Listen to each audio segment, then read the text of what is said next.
भारत की व्यवस्था ने, भारत के सरकारों ने, भारत की गवर्नमेंट्स ने कितना कॉन्स्टिट्यूशन को इम्प्लीमेंट किया है कि ऑस्ट्रेलिया के ब्रिस्बेन में क्वींसलैंड पार्लियामेंट में भारत के लोकतंत्र को लेकर वहां पर व्याख्यान, वहां पर समारोह का आयोजन किया गया है ताकि भारत की असली परिस्थिति हम वर्ल्ड के सामने रख सके। ऑस्ट्रेलिया में ये कार्यक्रम 9 जुलाई को है और उसके नेक्स्ट संडे यानी 17 तारीख को यही विषय लेकर मैं यूनाइटेड स्टेट्स यूएसए में वहां पर जा रहा हूं।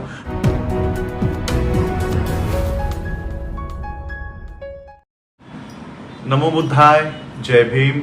मैं राजरत्न अंबेडकर आज आप लोगों को एक जानकारी देने के लिए ये वीडियो बना रहा हूँ।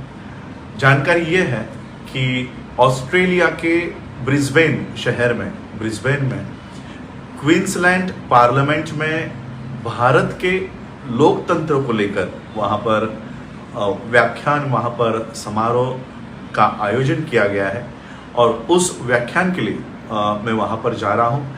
India forwarding at the liberty, justice, equality and fraternity, इस मुद्दे पर ये कॉन्फ्रेंस होने जा रही है और इस कॉन्फ्रेंस के लिए मैं भारत की ओर से भारत के लोकतंत्र की क्या अवस्था हुई है और भारत के सेकुलरिज्म को, धर्मनिरपेक्षता को कितने हद तक हम उसको हासिल कर पाए हैं और आज भारत की धर्मनिरपेक्षता किस अवस्था में है, ये सारी जानकारी देने के लिए मैं भारत की ओर से doctor B R. Ambedkar mission society Australia के माध्यम से मैं वहाँ पर इनवाइट मुझे किया गया है। तो भारत की जो भी हालात है, जो परिस्थिति है, वो वहाँ के ज्यूरिस्ट, वहाँ के कॉन्स्टिट्यूशनलिस्ट, वहाँ के पार्लियामेंट्रियंस, इन लोगों के सामने रखने का मौका मुझे यहाँ प्राप्त हुआ है। तो उम्मीद करता हूँ कि भारत की सच्ची परिस्थिति वहाँ पर मैं प्रेजेंट कर सकूँ।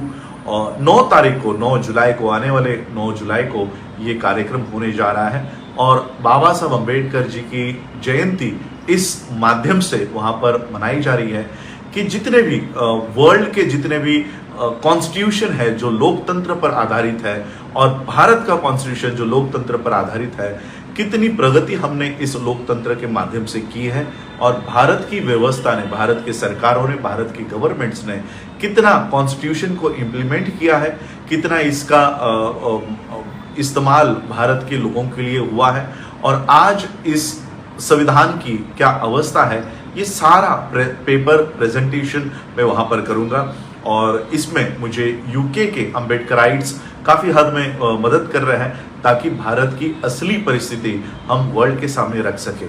ऑस्ट्रेलिया में ये कार्यक्रम 9 जुलाई को है और उसके नेक्स्ट संडे यानी 17 तारीख को यही विषय लेकर मैं यूनाइटेड स्टेट्स यूएसए में वहाँ पर जा रहा हूँ। तो भारत की जो परिस्थिति है, सेकुलरिज्म है, धर्मनिरपेक्षता है, ये हम देख रहे हैं। कल ही सुप्रीम कोर्ट ने नुपुर शर्मा के मोहम्मद पैगंबर साहब के ऊपर जो टिप्पणी इन्होंने की थी उसके लिए फटकार लगाई है। तो ये भी एक एडिशनल दस्तावेज हमारे सामने, ये कॉन्फ्रेंस होने से पहले हमारे सामने आया है। तो भारत की धर्मनिरपेक्षता किस तरह से तबाह हो रही है, किस तरह से मिटाई जा रही है, ये इसका एक सबूत है। लेकिन फिर भी देखिए, हम लोग हमेशा ये देखते हैं कि सुप्रीम कोर्ट हो, ईडी हो, सीबीआई हो, ईसीआई हो, किस तरह से काम कर रही है। सुप्रीम कोर्ट के जजेस ने नुपुर शर्मा को, बीजेपी को फटकार लगाई, लेकिन ऑन रिकॉर्ड, ऑन जजमेंट इसका कहीं पर भी उल्लेख नहीं है। तो सिर्फ ओरली फटकार लगाने से क्या होगा और जब तक वो रिकॉर्ड पर नहीं आएगा, इसलिए ये इस तरह से सुप्रीम कोर्ट भी काम कर रही है। ये भी हमारे पास एक और प्रूफ आ गया है कि सुप्रीम कोर्ट ओरली फटकार लगाती है और रिटर्न में इसका कहीं पर भी जिक्र नहीं कर रही। तो ये सारी परिस्थिति यहाँ पर हम भारत की मैं वहाँ प्रेजेंट करने जा रहा हूँ। आज मैं लखनऊ में हूँ और लखनऊ में भी संविधान सुरक्षा आंदोलन की मीटिंग यहाँ पर है, स्टेट कमेटी मीटिंग है ये उत्तर प्रदेश को लेकर। इसी संविधान सुरक्षा आंदोलन की ब्रांचेस सभी स्टेट्स में हम लोग ओपन करने जा रहे हैं और संविधान को लेकर जो खिलवाड़, जो छेड़छाड़ भारत में शुरू हो गई है, शेड्यूल कास्ट का रिजर्वेशन पूरी तरह से पब्लिक सेक्टर को प्राइवेटाइज करके खत्म किया जा रहा है, एजुकेशन का रिजर्वेशन न्यू एजुकेशन पॉलिसी लाकर खत्म किया जा रहा है, नौकरियों को हमने देखा अग्निपथ की क्या अवस्था हुई। मैं तो कभी कभी शेड्यूल कास्ट के लोगों को उन लोगों को शर्म आनी चाहिए कि 17-18 साल के बच्चे, उनके लिए अगर कोई कानून बनता है जो उनके हक और अधिकार छीने जाने वाले हैं, तो वो सजग है, वो सतर्क है, वो रास्तों के ऊपर इन कानूनों का विरोध करते हैं और प्रधानमंत्री तक को वो कानून पीछे लेने के लिए schedule caste, schedule tribe, OBC, NT, DT, VJ, इतने सारे कम्युनिटी के लोग जो संविधान की वजह से नौकरियां हासिल कर रहे हैं, जब उनकी नौकरियां छीने जाने वाली है तब कोई भी आंदोलन नहीं कर रहा। यानी शर्म आनी चाहिए एससी, एसटी, ओबीसी, डीटी, वीजे, एनटी 1, एनटी ए आनी चाहिए कि बच्चे उनके लिए लड़ने को रास्तों पर आ रहे हैं। आप लोग नौकरियां कर रहे हो, सैलरी ले रहे हो, घर बना लिए हैं, गाड़ियां ले लिए हैं, लेकिन आपके खिलाफ जब कानून बन रहा है तो कोई भी इसका विरोध नहीं कर रहा।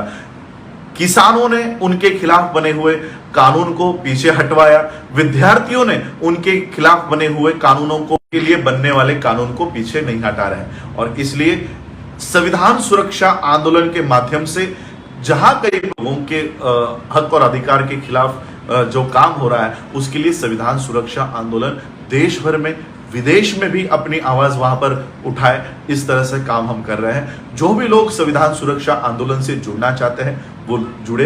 इसमें सिख माइनॉरिटीज हमारे साथ जुड़ी हुई है, मुस्लिम माइनॉरिटी जुड़ी हुई है, बुद्धिस्ट माइनॉरिटी जुड़ी हुई है, क्रिश्चियन माइनॉरिटी जुड़ी हुई है। तो इतने सारे लोगों को हम लोगों ने संविधान सुरक्षा आंदोलन के मंच पर इकट्ठा किया हुआ है। आप लोग भी सादर आमंत्रित है और इस संविधान सुरक्षा आंदोलन को भी बढ़ाने का काम हमें करना है। इतना ही मैं आज कहने के लिए, इन्वाइट करने के लिए आया था कि ऑस्ट्रेलिया के पार्लियामेंट में हम भारत की परिस्थिति वहां पर प्रेजेंट करेंगे और जितने भी देश डेमोक्रेसी को चाहते हैं, डेमोक्रेसी के लिए लड़ते हैं, उन सभी डेमोक्रेटिक देश के सामने जाकर हम अपनी व्यथा वहां पर प्रेजेंट करेंगे और भारत में आंदोलनी तौर पर संविधान सुरक्षा आंदोलन के माध्यम से लोगों को इकट्ठा करेंगे। तो यही बताने के लिए मैं आज आप लोगों के समक्ष आया था। आप लोगों ने मुझे सुना, उसके लिए आप सभी लोगों का आभार, धन्यवाद। जय भीम, जय भारत, जय बुद्ध।